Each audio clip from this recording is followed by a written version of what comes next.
I watched my sister's face begin to peel in real time during her engagement party, and I knew the sulfuric acid I'd mixed into my moisturizer was working exactly as planned. "What's happening to me?" Vivian shrieked, clawing at her cheeks as the skin beneath her perfectly manicured nails began to slough off in angry red patches. The crystal chandelier above cast harsh light on her deteriorating face, and 200 guests, including her fiancé's entire family, turned to stare in horror. I sipped my champagne and smiled. This was going to be even better than I'd imagined. But I should probably start from the beginning, or rather, from the end of my first life. I died on my 24th birthday. Vivian pushed me down the stairs. It wasn't dramatic or premeditated in the way you'd see in movies.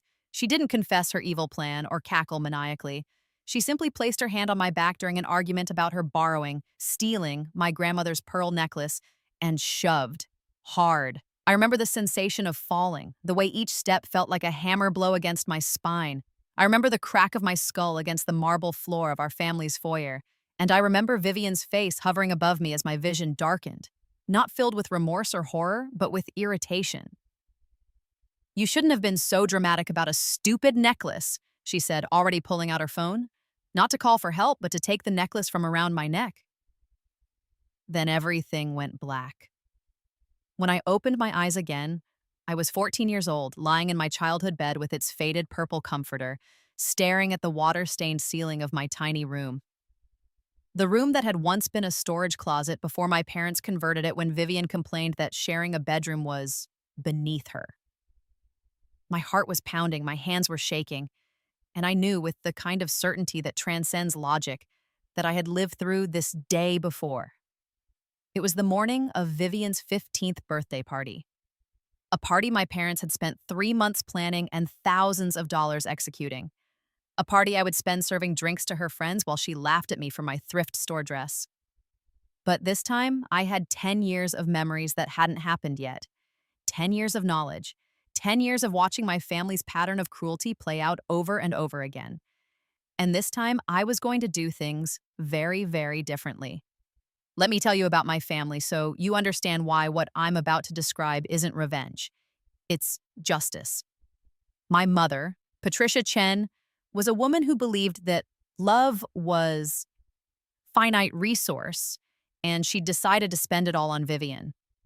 My father, Richard Chen, was a successful commercial real estate developer who viewed his daughters as investments. Vivian was blue chip stock. I was a penny stock he'd write off on his taxes if he could. The favoritism started early. Vivian got ballet lessons and piano lessons, and Mandarin tutors. I got told that not everyone is talented, honey, and that's okay. Vivian got a new wardrobe every season. I got Vivian's hand-me-downs, and when I outgrew those, I got trips to Goodwill with my mother, sighing about how expensive I was to maintain. "At least Vivian takes care of her things," she'd say, running her fingers over a designer dress that Vivian had worn once and discarded. "You go through clothes like water." I went through clothes like water because I was growing, because I was a child whose body was changing. But logic didn't matter in our house. Only Vivian mattered. When I was 12 and Vivian was 13, I won the regional science fair with a project on sustainable urban farming. My parents missed the award ceremony because they were at Vivian's dance recital where she performed in the back row of the Corps de Ballet. When I got home, excited to share my trophy, my father glanced at it and said, "That's nice, Claire. Did you remember to record Vivian's performance like I asked?" I had forgotten. I was 12 and had just won a major academic award, and I'd forgotten to be my sister's personal videographer. "Honestly, Claire," my mother sighed, "your sister only gets one chance to perform in the Nutcracker. Science fairs happen every year." They made me apologize to Vivian, who accepted with the magnanimous grace of a queen pardoning a peasant. When I was 16 the first time around, 18 the second time, though no one knew it, I got a full scholarship to study biochemistry at a prestigious university 3 hours away. My parents said I couldn't go. "We need you here," my mother explained, not looking up from her phone where she was texting Vivian, who was studying art history at an even more prestigious university that cost $60,000 a year. "Who's going to help with the house? Who's going to take care of things when we travel?" You could hire someone, I suggested weakly. My father actually laughed. Why would we pay for something we get for free? So I commuted to a local state school, working 30 hours a week at a campus coffee shop to pay for my books and fees that my scholarship didn't cover, while Vivian posted Instagram stories from her sorority formals and spring break trips to Cabo. But the worst part, the part that truly revealed who my family was, came when my grandmother died. Grandma Rose was my father's mother, and the only person in my family who'd ever treated me like I mattered. She was a force of nature, a self-made woman who'd built a successful import business from nothing, and who'd always encouraged my interest in science. She used to tell me I reminded her of herself, which drove my mother crazy. Your grandmother fills your head with nonsense, Mom would say. Not everyone can be special, Claire. When Grandma Rose died, I was 21 the first time. Her will left her entire estate, including her business, her properties, and her, considerable savings to be split evenly between her two grandchildren. I was going to get roughly $2 million. My parents immediately contested the will. They claimed that Grandma Rose had been suffering from dementia she wasn't, and that she couldn't have been of sound mind when she made me an equal beneficiary to Vivian. She absolutely was. They hired expensive lawyers and tied the estate up in probate for 2 years. During those 2 years, Vivian got engaged to Marcus Vanderbilt, heir to a hotel fortune. They needed money for a down payment on a penthouse. My parents took out a loan against the estate, their estate the way they saw it, which they'd generously share with their daughters eventually, and gave Vivian $500,000. When I asked if I could have some money to pay off my student loans, my mother looked at me like I'd asked to murder someone. The estate is still being settled, she said coldly, and frankly, Claire, your student loans are your responsibility. You chose to study something impractical. I had a biochemistry degree and was working at a pharmaceutical startup. Vivian had an art history degree and spent her days shopping and planning her wedding. The estate finally settled when I was 23. But by then, my parents had taken out so many loans against it, had paid so many legal fees, had borrowed so much for Vivian's wedding and new apartment and lifestyle that my half was reduced to $300,000 before taxes. Vivian got $1.7 million. When I protested, my father actually had the audacity to say, "You should be grateful for what you're getting. Most people never inherit anything." I took my $300,000 and said nothing because I'd learned by then that saying something never helped. I paid off my student loans, put a down payment on a small condo, and tried to build a life. But my family wasn't done with me yet. Vivian had always been a thief. When we were children, she'd steal my toys and claim they were hers. She'd take my homework and copy it. She'd borrow my clothes without asking and return them stained or torn. As adults, the theft became more sophisticated. She'd borrow my jewelry and never return it. She'd use my credit card without permission to buy things she'd claimed she thought I wanted her to have. She'd copy my ideas. Once, I'd spent months developing a business plan for a sustainable cosmetics line, only to watch Vivian present it as her own at a family dinner. My parents had been so proud. "See, Richard," my mother had said, beaming, "I told you Vivian was brilliant. She's going to revolutionize the beauty industry." I'd sat there, watching my own work being praised while credited to someone else, and said nothing. Because I'd learned that speaking up would only result in being called jealous, bitter, and competitive.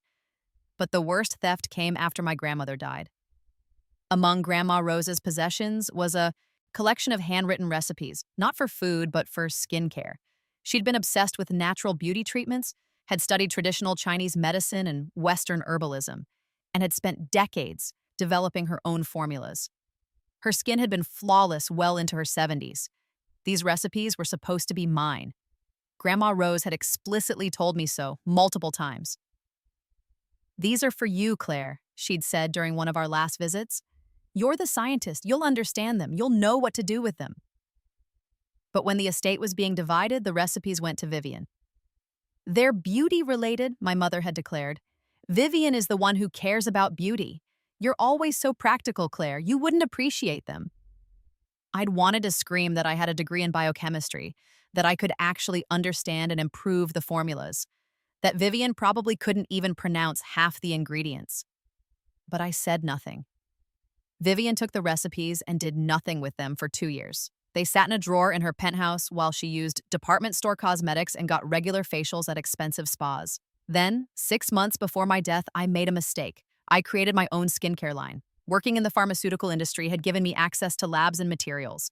I'd spent 2 years reverse engineering what I remembered of Grandma Rose's formulas, improving them with modern chemistry, testing them obsessively. I'd created something remarkable, a moisturizer that actually worked, that visibly improved skin texture and tone, that people would literally pay hundreds of dollars for if they knew what it could do. I made the mistake of using it, and I made the bigger mistake of leaving it in the bathroom during a family dinner. Vivian found it, used it, and within 2 weeks her skin looked better than it ever had. People started commenting on her glow. A photographer friend mentioned she should model. Her Instagram engagement tripled. "What are you using?" she demanded, cornering me in my parents' kitchen. "Your skin looks amazing. Give me some." I should have said no. I should have lied and said it was just drugstore moisturizer. But I was so tired of having nothing, of everything being taken, that I'd stupidly thought maybe this one thing I could keep. "It's something I made," I said. "It's not ready to share yet." Her eyes had narrowed. "Made? Like homemade?" "Sort of. It's complicated chemistry, some—" "Oh, please," she'd laughed. "You mix some oils together. Don't be precious about it. We're sisters. What's yours is mine, right?" That had always been the rule. What was mine was hers. What was hers alone. I'd refused. And Vivian had retaliated by breaking into my condo and stealing not just the moisturizer, but all my notebooks with the formulas, all my research, everything. When I'd confronted her, she'd looked at me with genuine confusion. "I'm not stealing," she said. "These are Grandma's recipes. They're mine. You're the one who stole them." I created these formulas myself, based on Grandma's work that belongs to me.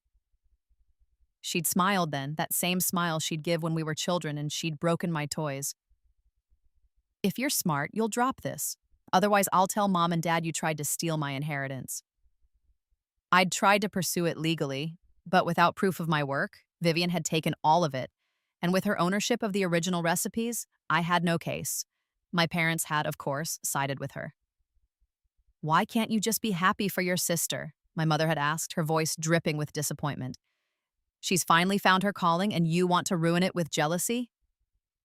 Within 3 months, Vivian had filed for patents.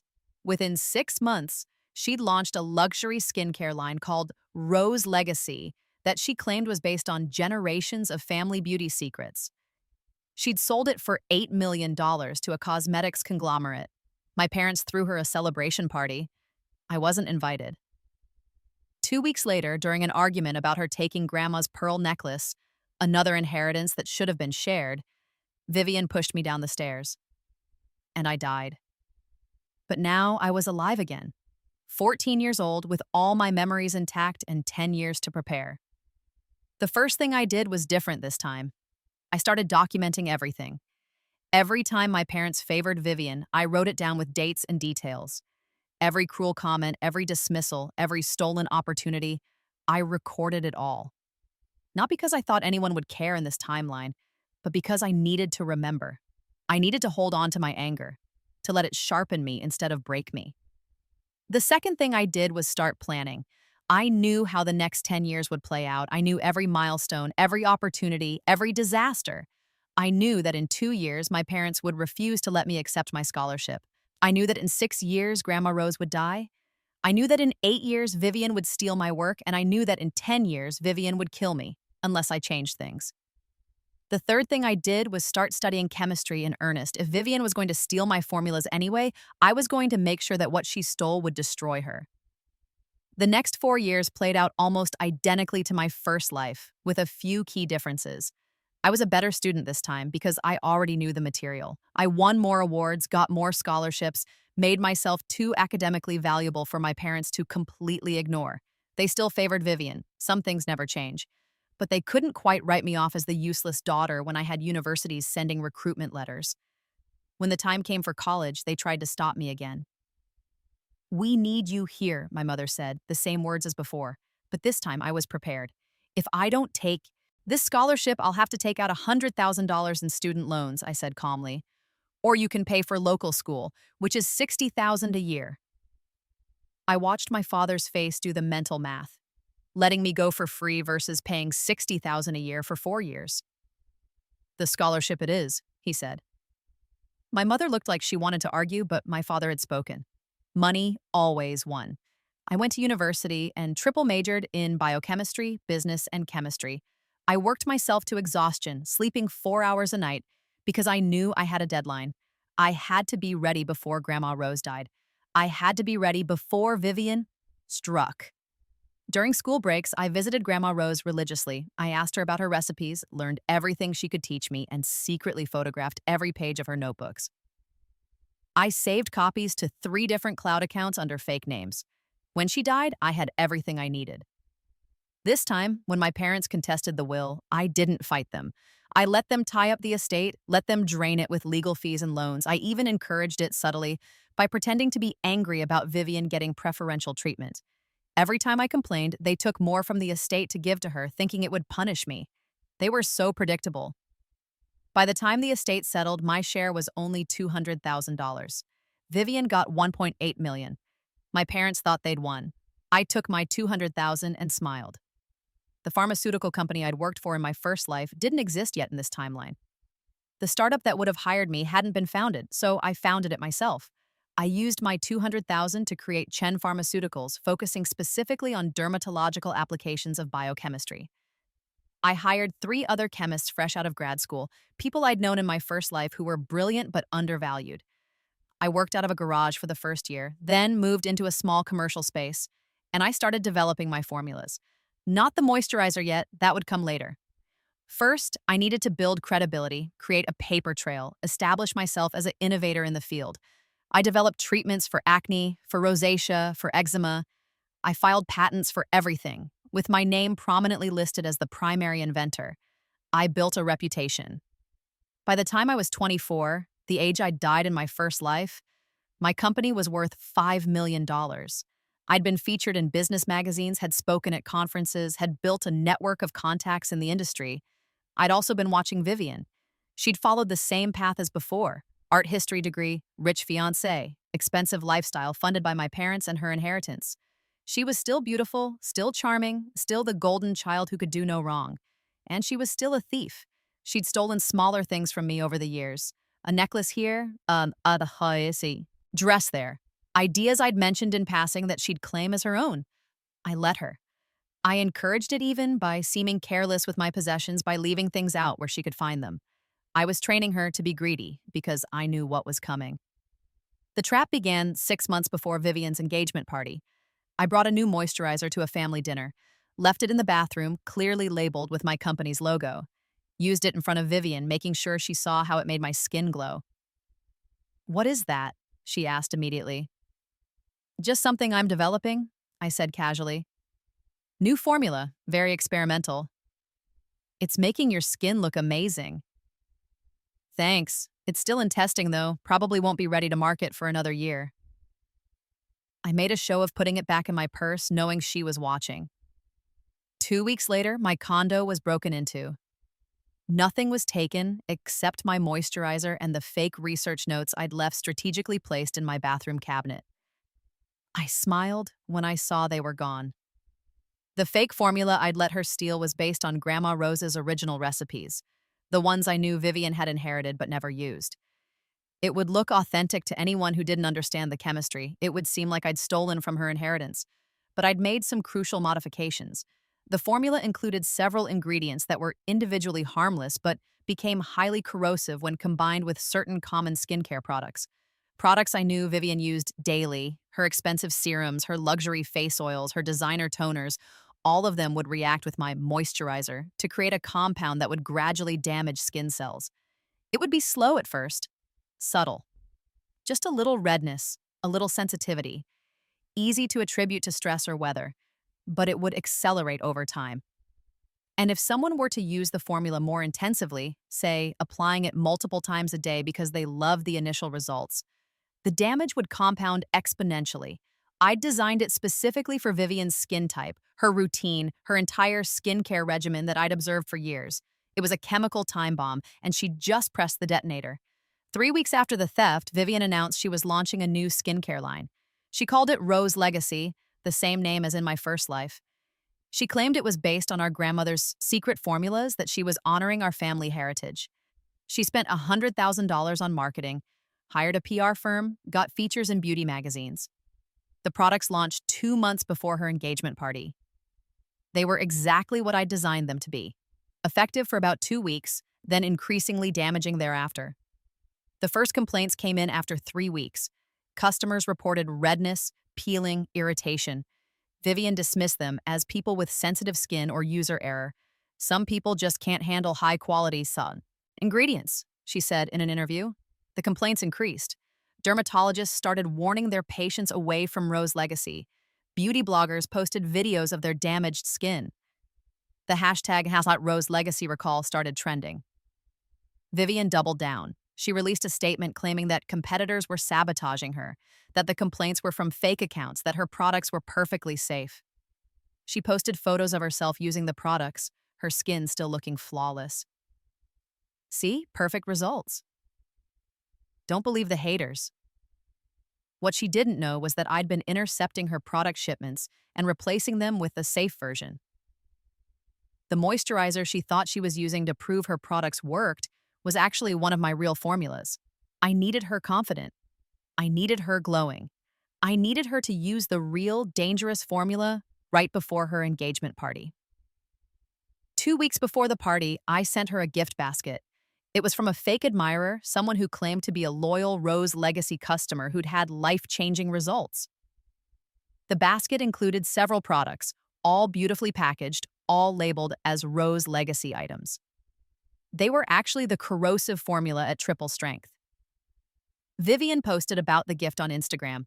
So touched by my amazing customers, using these products for my pre-wedding glow-up. She used them every day, morning and night. She posted selfies of her skincare routine, her engagement party preparations, her excitement about her special day. I watched her Instagram stories religiously, counting down. The chemistry was precise. I'd calculated exactly how long it would take for the damage to manifest. The compound would destabilize the lipid barriers in her skin cells, causing rapid inflammation and desquamation. It would be invisible until it wasn't, and then it would cascade.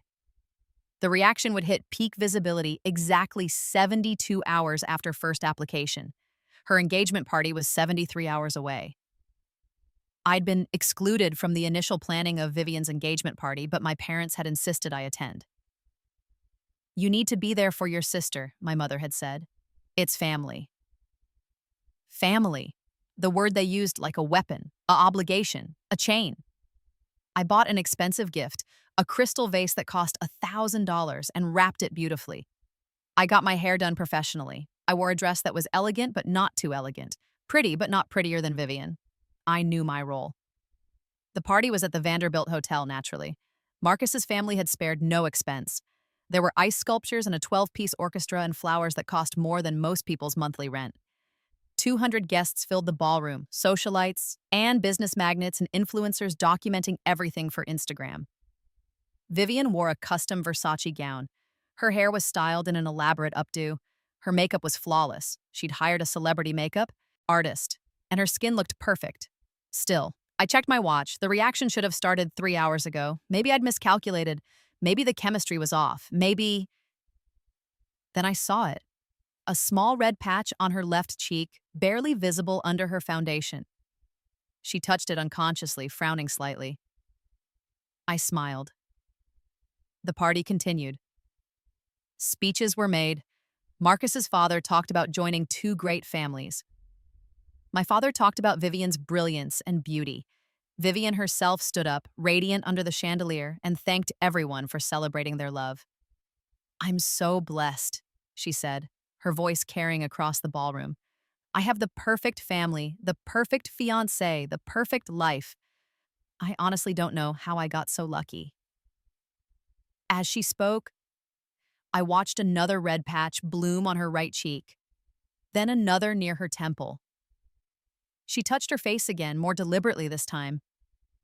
Her fingers came away with what looked like a flake of skin. Her eyes widened slightly. She smiled through it, finishing her speech, but I could see the panic starting to set in. The moment she stepped down from the podium, she rushed toward the bathroom. I followed at a discreet distance. Inside the ladies' room, Vivian was staring at herself in the mirror, her face pale under the angry red patches that were now spreading across her cheeks and forehead.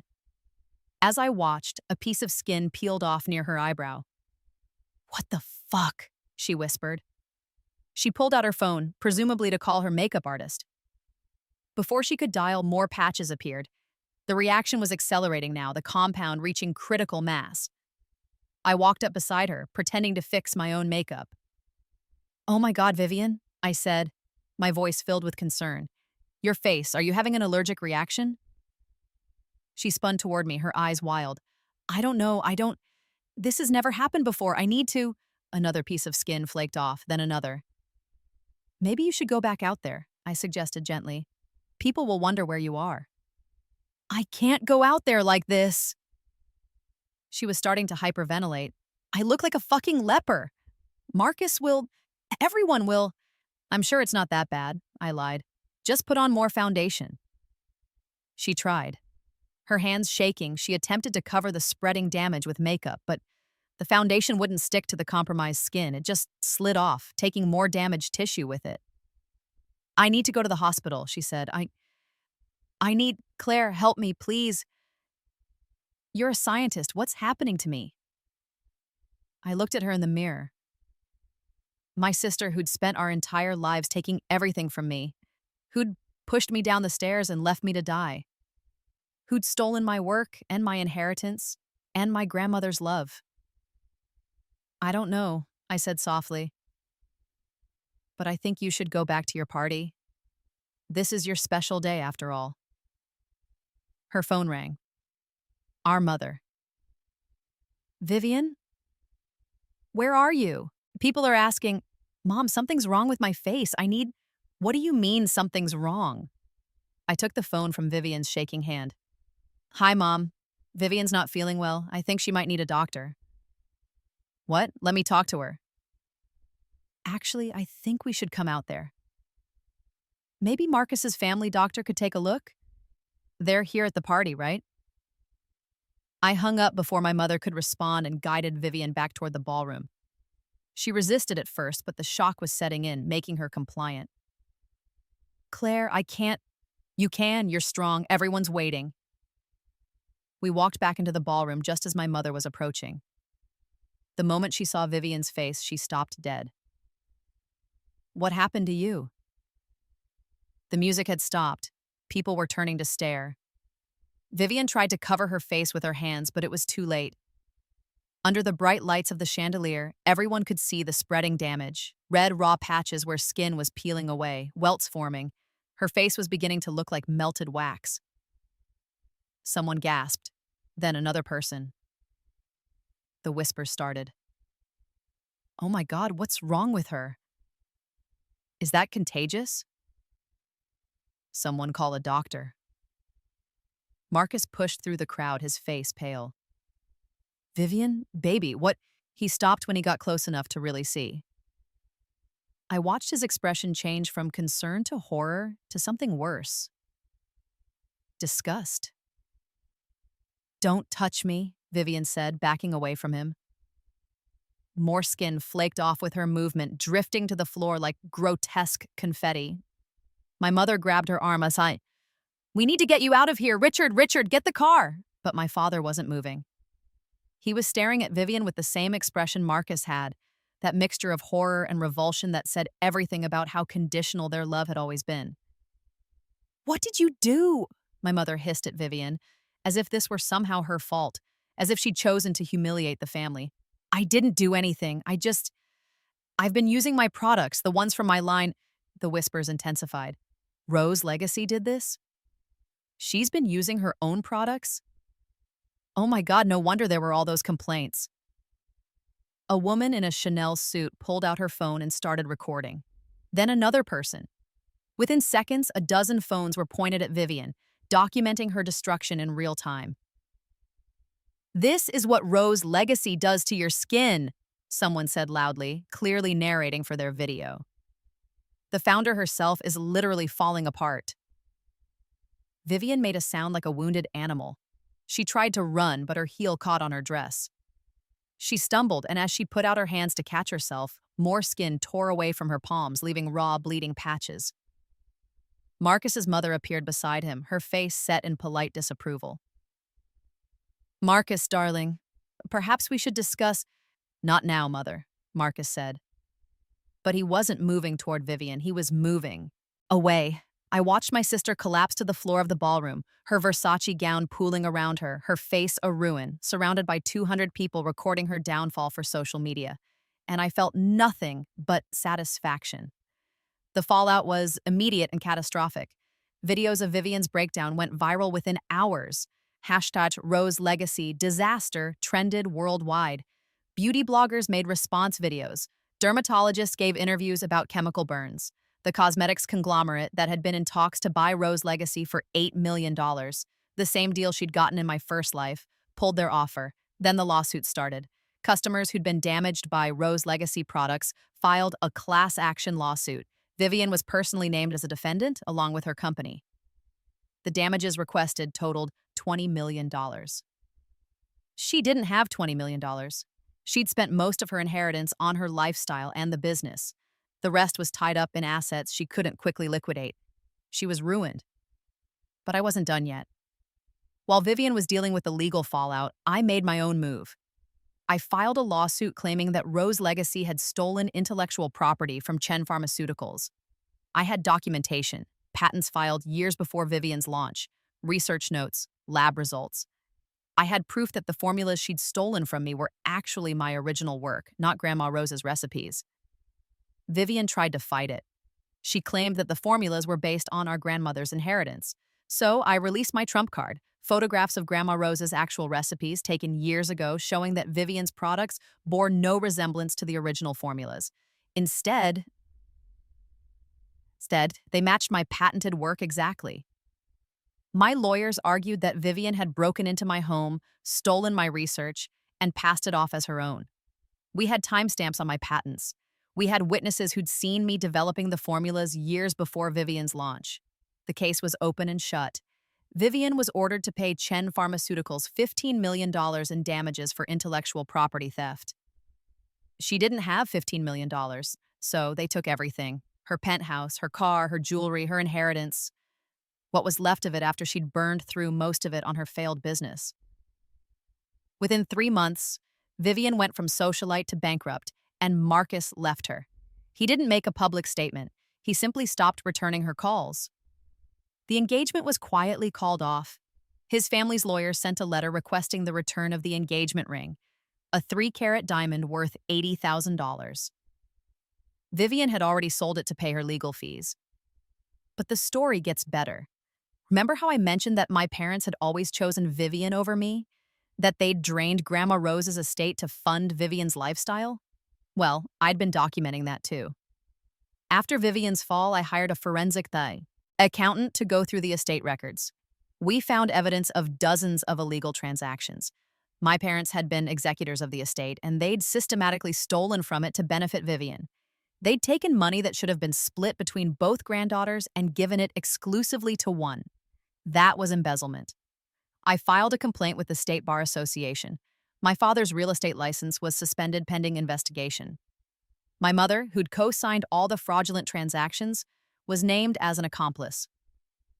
The civil suit I filed requested the return of all misappropriated funds, plus interest, plus damages for emotional distress.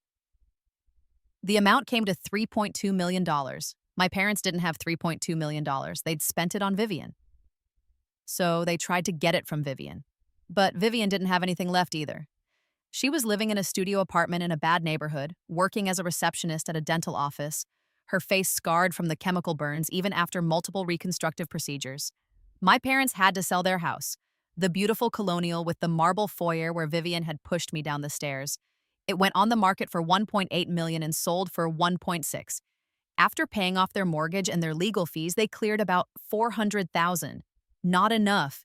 They filed for bankruptcy. My father's business collapsed. My mother had a nervous breakdown and was briefly hospitalized, and through it all, they blamed me. How could you do this to your family? My mother sobbed during a phone call I'd made the mistake of answering. We're being destroyed, and you're the one doing it. Your own parents. You stole from me, I said calmly. You stole my inheritance. You stole my childhood. You chose Vivian over me for 24 years. I'm just taking back what was always mine. You're a monster. No, I said. I'm just done being your victim. I hung up and blocked their number. The legal battles took 2 years to fully resolve. In the end, I was awarded $2.8 million in various settlements and judgments. Combined with the value of Chen Pharmaceuticals, which had grown exponentially during the scandal as people learned about my legitimate work, I was worth approximately $20 million. I was 26 years old and wealthier than my entire family combined. But the best part wasn't the money. The best part was the letter I received from Marcus Vanderbilt's lawyers 3 months after the engagement party. Apparently, Marcus had been so traumatized by Vivian's public breakdown that he'd developed anxiety around beauty products and cosmetics companies. He was suing Vivian for emotional distress. He wanted $1 million. Vivian's lawyer sent me a desperate email asking if I'd consider testifying on Vivian's behalf as a scientific expert who could explain that what happened wasn't her fault. I declined. Marcus won his suit. Vivian was ordered to pay him $1.2 million, an amount that would hang over her for the rest of her life since she'd never be able to pay it.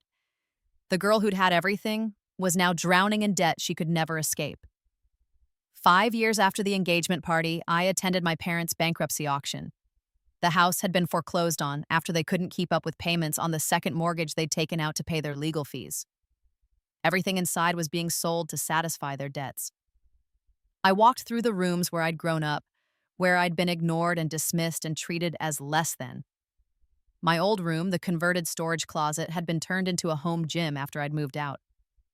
Vivian's room was still perfectly preserved, a shrine to the golden child who'd fallen. I bought everything, the furniture, the artwork, the family photos.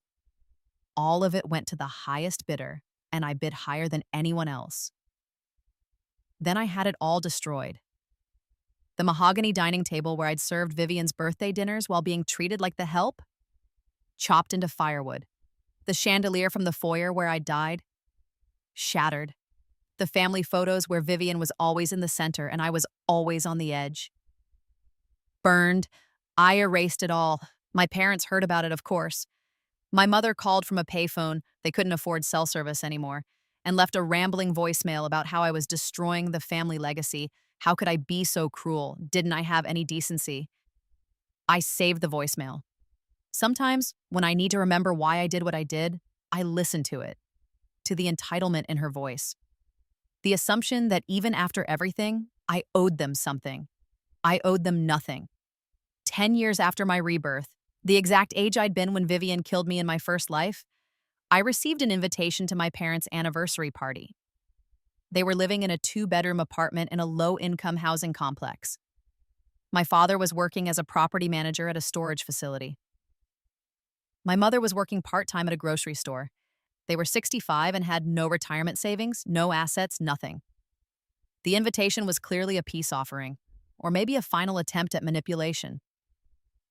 Please come, the card said in my mother's handwriting. We're family. Family should be together. I didn't go, but I did send a gift. A crystal vase identical to the one I'd given Vivian for her engagement party. Inside was a single white rose, Grandma Rose's favorite flower, and a note. Thank you for teaching me that family is what you make it, not what you're born into. I heard later that my mother cried when she saw it. My father threw the vase against a wall and shattered it. Good. Vivian reached out to me once, about 8 years after the engagement party. She sent an email from an account I didn't recognize. The subject line was, "I'm sorry."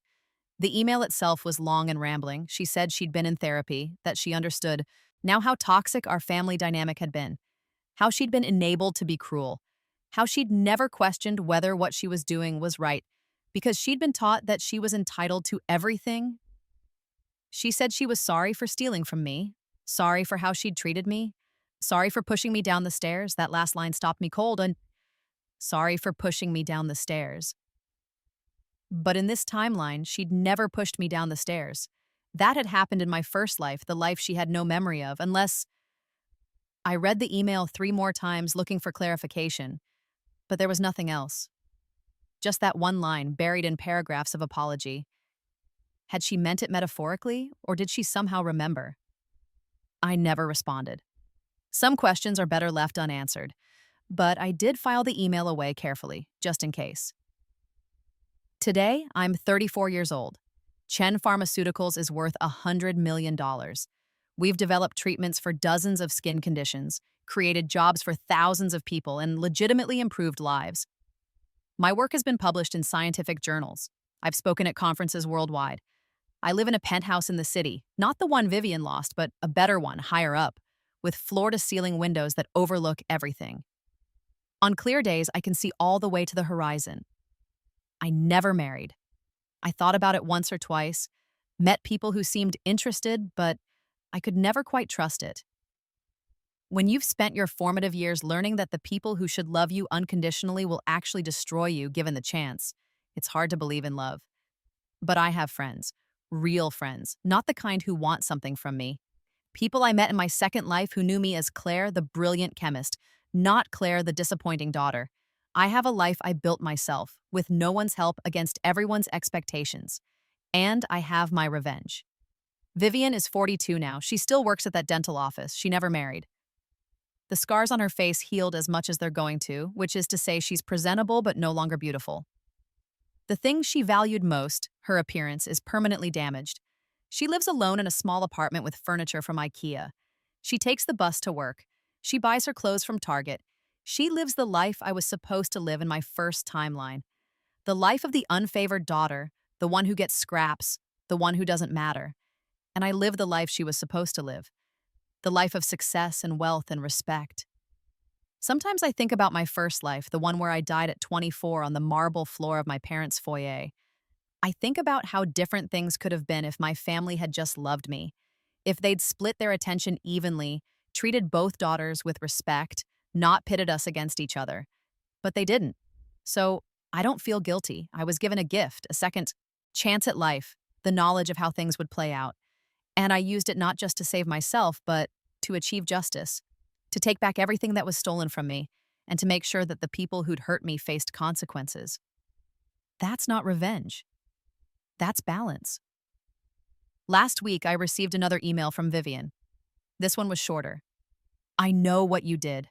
I know the moisturizer was designed to hurt me.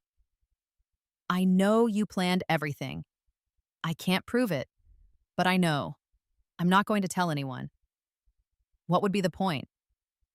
My life is already destroyed, and honestly, I probably deserved it. But I want you to know that I know. That's all. I hope you're happy, Claire. I hope it was worth it. V. I read the email once, then deleted it permanently. Then I walked to my window and looked out over the city at all the lights and buildings and people living their lives below. Was it worth it? I thought about my grandmother who'd believed in me when no one else did, who'd left me her recipes and her wisdom and her love. Who would have been horrified to know that her family had destroyed itself after her death? Or maybe she wouldn't have been surprised at all. Maybe she knew exactly what they were, which is why she'd tried to protect me. I thought about the life I'd lost. The future that had been stolen from me, the years of abuse and neglect and systematic destruction of my self-worth. I thought about Vivian's face peeling off during her engagement party, my parents' bankruptcy, the empire of lies and favoritism crumbling under the weight of its own corruption. And I smiled. Yes, it was worth it, every single moment. Because I didn't just survive my family, I didn't just escape them, I destroyed them. And then I built something better in the ruins. That's not just revenge, that's rebirth, that's justice, that's winning. I turned away from the window and went back to my desk where I was developing a new formula. This one was for a revolutionary anti-aging treatment that would genuinely help people, that would bear my name and my grandmother's legacy properly. I had work to do, because the best revenge isn't just destroying your enemies, it's making them watch while you succeed, and I had only just begun.